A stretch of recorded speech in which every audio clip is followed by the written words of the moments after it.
We're back. Episode 3 of 5, maybe? I don't know. Got a couple more fun stories for you, and I'm excited to share this one. This is one of my favorite in my career. So about a year after I graduated college at the University of Idaho, I landed my dream job. I had always wanted to work in motorsports. It was always my dream, and all motorsports happens in Southern California.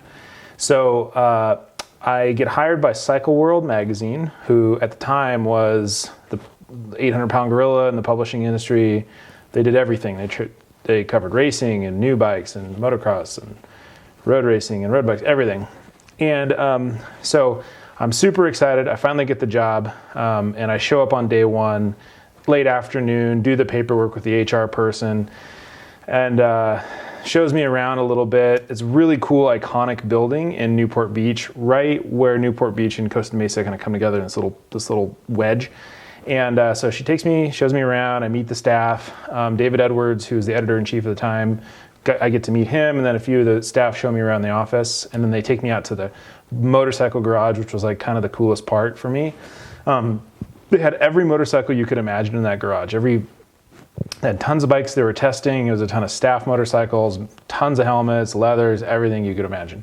So for me, a kid from Idaho who never really thought he'd catch a break and work in this business, I was like, oh my God, this is the best thing I've ever seen. So I go home for the day, and I come back for my first official day of work the next day. HR lady tells me at the end of my first day, come back tomorrow, be there around 10.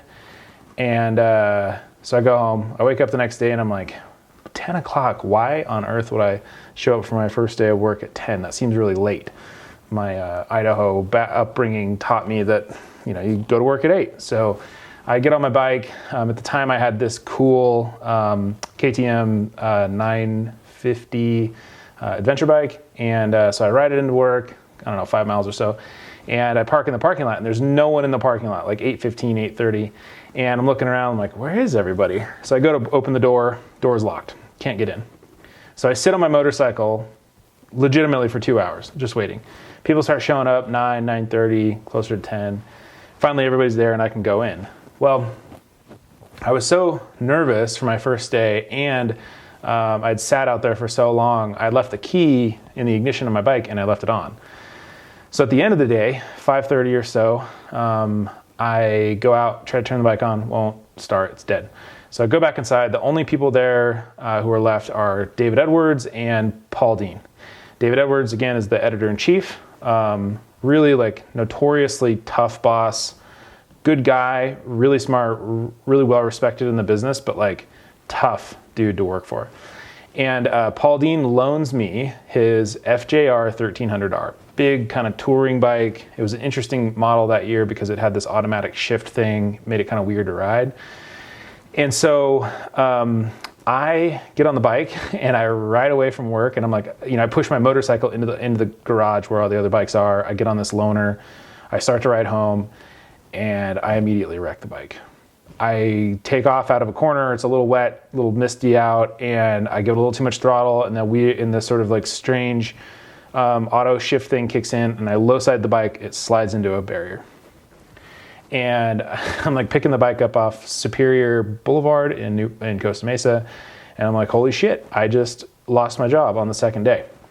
So I call a couple people. They just say, hey, take it home, talk to him tomorrow, you should be fine. And I'm like, there's no way, I've got to be in so much trouble. So I ride the bike home, and I can't sleep all night. I'm just dying.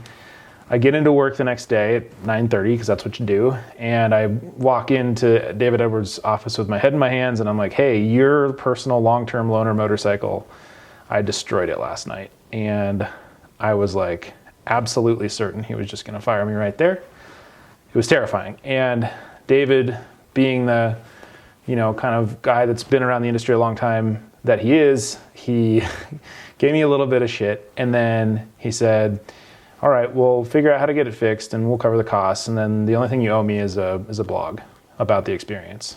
And I was like, okay, you sure? So he said yes, sent me on my way. Huge relief, but terrible first impression for the whole staff, because everybody there was dogging me for forever about how I did that.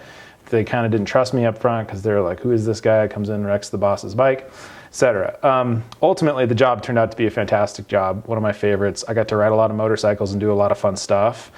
And I managed the website back when, in 2007, like web publishing for bike content was like very new.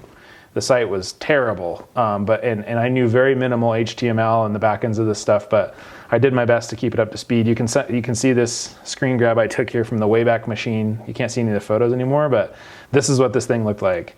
And this is the little blog I had to write about being responsible for wrecking the boss's bike. And ultimately, I kind of got past that, and the staff accepted me, I think. Maybe some would disagree with that, and got to go on to do a lot of really fun stuff, like you see here, testing some Buell motorcycle.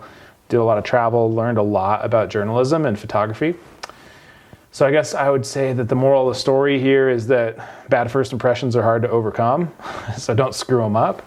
But if you do, it's not the end of the world. And just keep your ears open and your head up and work hard, even if you do wreck the boss's bike on the first day of work. Thanks for watching.